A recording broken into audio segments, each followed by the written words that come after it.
ইরানের হামলা ঠেকাতে অত্যাধুনিক সি-র্যাম আকাশ প্রতিরক্ষা ব্যবস্থা মোতায়েন করেছে যুক্তরাষ্ট্র। এই অস্ত্রের সাহায্যে ড্রোন প্রতিহতের দৃশ্য সামাজিক মাধ্যমে ভাইরাল। বিশ্লেষকরা বলছেন, আধুনিক যুদ্ধে ড্রোন, রকেট আর আর্টিলারি হামলা ঠেকাতে বেশ কার্যকর এটি। শক্তিশালী রাডারের সাহায্যে মিনিট কয়েক হাজার রাউন্ড গুলি ছুড়ে শত্রু হামলা ঠেকাতে সক্ষম এয়ার ডিফেন্স সিস্টেম।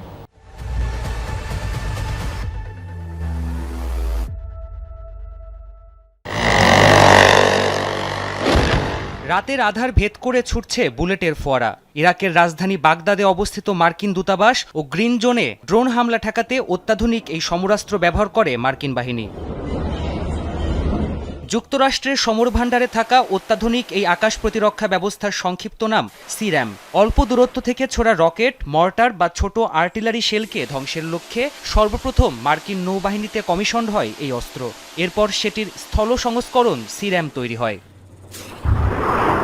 আধুনিক যুদ্ধে ব্যবহৃত ড্রোন, রকেট আর কামানের গোলার হামলা প্রতিহতে বেশ কার্যকর এই এয়ার ডিফেন্স সিস্টেম। এর শক্তিশালী রাডার নিখুঁতভাবে টার্গেট শনাক্ত করে। এরপর স্বয়ংক্রিয় বন্দুক থেকে 20 মিলিমিটারের বুলেট ছোড়া হয়। প্রতি মিনিটে প্রায় 4500 রাউন্ড গুলি ছুড়তে সক্ষম এই প্রতিরক্ষা ব্যবস্থা।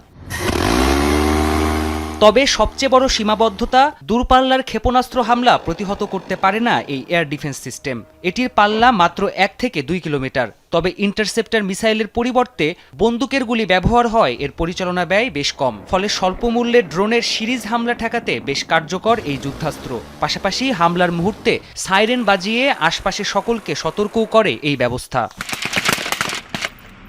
বিশ্বজুড়ে ছড়িয়ে ছিটিয়ে থাকা মার্কিন দূতাবাসগুলোর বেশিরভাগেই এই সি-র্যাম এয়ার ডিফেন্স সিস্টেম মোতায়েন রাখা হয়। তাছাড়া সামরিক ঘাঁটি আর যুদ্ধক্ষেত্রের অস্থায়ী ক্যাম্পে এই এয়ার ডিফেন্স সিস্টেম ব্যবহার করে থাকে যুক্তরাষ্ট্র। প্রাণপ্রতিম কুণ্ডু, যমুনা নিউজ।